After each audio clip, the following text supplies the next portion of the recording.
कहते हैं कि पति पत्नी एक दूसरे के जीवन साथी होते हैं और पति पत्नी को एक दूसरे के प्रति पूर्ण विश्वास रखना चाहिए। पति पत्नी अगर एक दूसरे का दुख सुख में सहयोग करते हैं और एक दूसरे का साथ निभाते हैं तो फिर जिंदगी जीने का आनंद ही कुछ और होता है। अगर इनके बीच में कहीं दरार पैदा हो जाती है, एक दूसरे के प्रति कोई भेदभाव होने लगता है, तो अच्छी खासी हंसती खेलती जिंदगियां बर्बाद हो जाती हैं। एक लड़का इसी प्रकार से दुबई से दिल्ली एयरपोर्ट पे आता है और दिल्ली एयरपोर्ट से यूपी के लिए ट्रेन पकड़ता है। तब वह ट्रेन में बैठकर के दिल्ली से रवाना होता है और उसके बाद 2-3 स्टेशन निकलने के बाद एक स्टेशन पर गाड़ी रुकती है। वहां वो लड़का स्टेशन से उतर करके स्टेशन पर घूमने लगता है। सभी यात्री लोग टहल रहे थे, वो भी घूमने लगता है। तब उसकी नज़र एक महिला पर पड़ जाती है, जो महिला चाय बेच रही होती है। वो कहता है कि चाय दे दो। तब वो महिला उसकी तरफ घूम करके देखती है और जैसे ही वो उस महिला की सूरत देखता है और महिला उसकी सूरत देखती है तो दोनों एकदम से चौंक जाते हैं, उनके होश उड़ जाते हैं और वह उस महिला की बाहों को पकड़ करके उसी स्टेशन पर रोने लगता है। नमस्कार, प्रणाम, मैं हूँ रितेश कुमार। ये कहानी इसी उत्तर प्रदेश की है। ये कहानी आज आपको बहुत कुछ शिक्षा देने वाली है। थोड़ा सा टाइम निकाल करके आप इस कहानी को जरूर सुनिएगा, क्योंकि आज की ये कहानी आपको भावुक कर देगी। जहाँ एक सुरेश नाम का लड़का अपने बूढ़े माँ बाप के साथ रहता था। घर में सुमन नाम की पत्नी बड़ी संस्कारी महिला थी। बड़े प्रेम के साथ में वो अपने परिवार को जोड़ करके चला रही थी। लेकिन एक दिन सुरेश मोबाइल को चला रहा था, तभी उसे एक वीडियो दिखाई देती है और वो वीडियो एक लड़की की होती है। उस वीडियो पर वो कमेंट कर देता है। उधर से कमेंट का जवाब वापस आता है रिप्लाई में कि तुम मुझे अपना नंबर दो। इधर से सुरेश जब उस कमेंट को देखता है तो खुश हो जाता है और कमेंट में अपना नंबर दे देता है।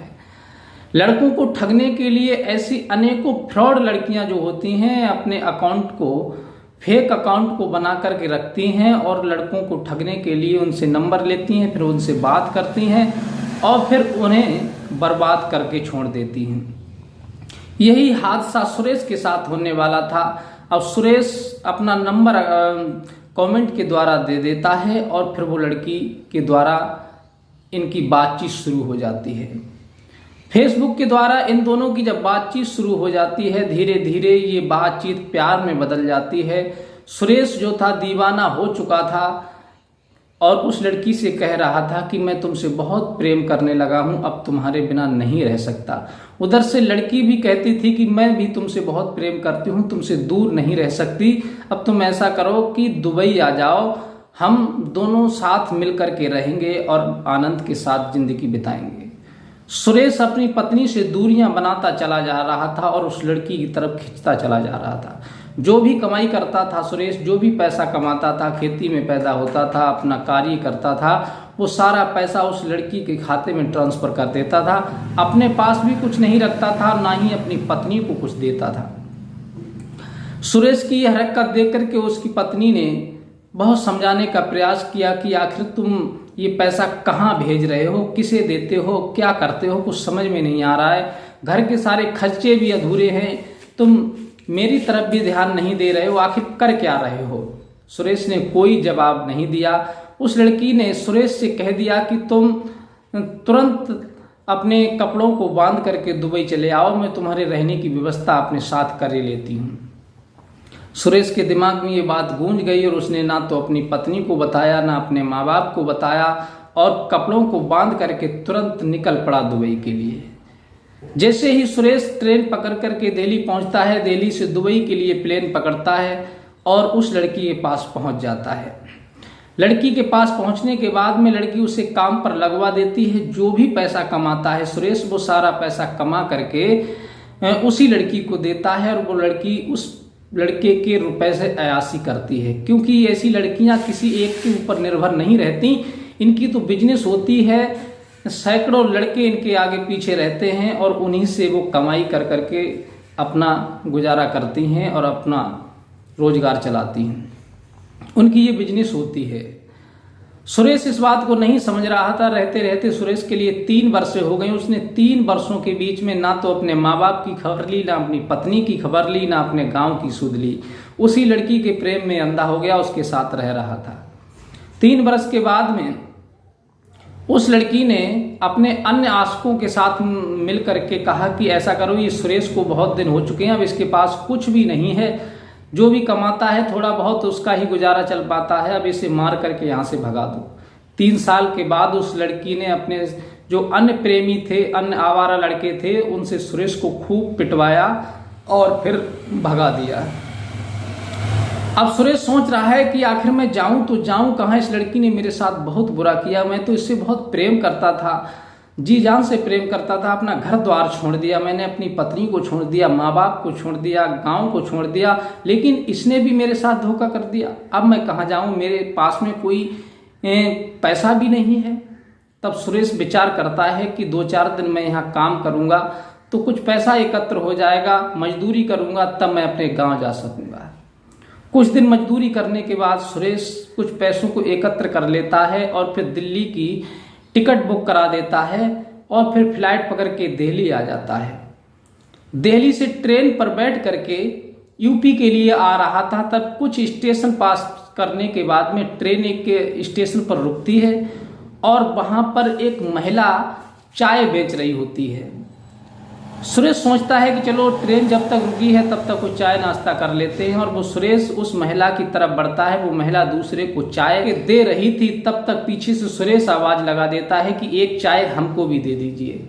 और जैसे ही महिला चाय उस कुल्हड़ में डाल करके सुरेश की तरफ मुंह करती है तो सुरेश उसे देख करके एकदम से चौंक जाता है, और वो महिला जो होती है वो भी चौंक जाती है। वो महिला कोई और नहीं थी, वो उसी सुरेश की पत्नी थी जिसे वो घर पर छोड़ करके दुबई चला गया था। अब सुरेश अपनी पत्नी को चाय बेचते हुए देखता है तो उसकी कौली भर लेता है और रोने लगता है, कहने लगता है कि तुम इस स्टेशन पर चाय बेच रही हो, आखिर ऐसी कौन सी मजबूरी आ गई घर पर, ऐसी कौन सी आपत्ति आ गई जो तुम घर परिवार को छोड़ करके यहाँ चाय बेचने के लिए चली आई। सुरेश की पत्नी कहती है कि चलो ऐसा करो कि तुम हमारे ठेले पर चलो, जहां हम चाय बनाते हैं और हमारी दुकान लगी हुई है, वहां बैठ कर के बात। सुरेश की पत्नी अपने साथ सुरेश को ले जाती है और अपने ठेले पर वहीं बिठा लेती है कुर्सी पर और कहती है कि अब तुम बताओ, ठीक ठाक हो, अच्छे कटे तुम्हारे 3 साल के दिन। सुरेश कहता है ये बात तो छोड़ो, पहले तुम ये बताओ कि तुम यहाँ स्टेशन पर चाय क्यों बेचने लगी।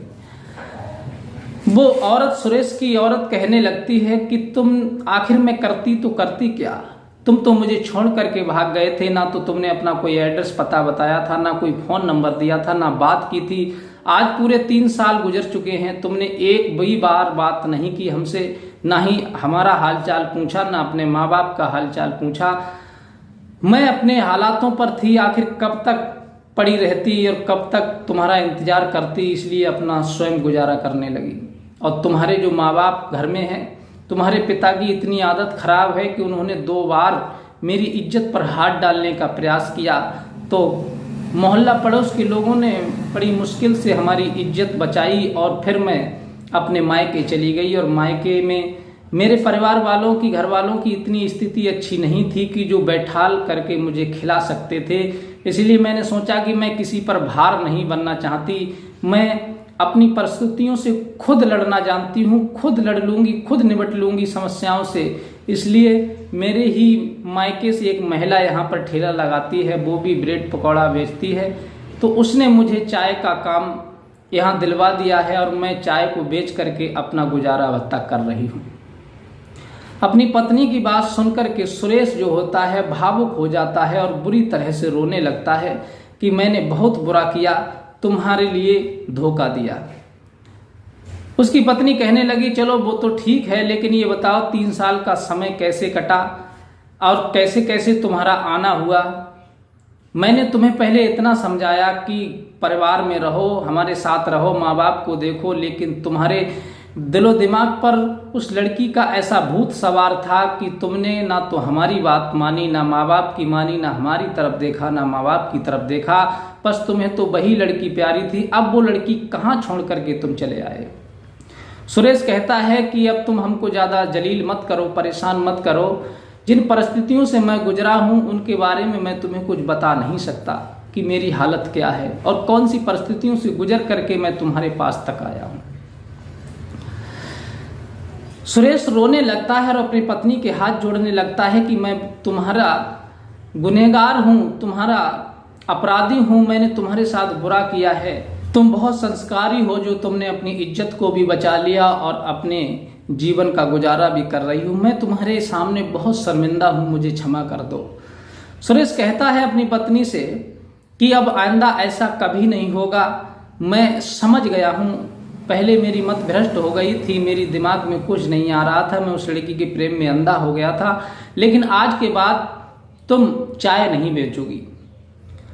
सुरेश की पत्नी कहने लगी, फिर क्या करूंगी, चाय नहीं बेचूंगी, तुम तो आज हो कल फिर किसी के चक्कर में चुंगल में पड़ करके मुझे छोड़ करके चले जाओगे, फिर मैं क्या करूंगी, मुझे तो अपनी परिस्थितियों से स्वयं लड़ना है।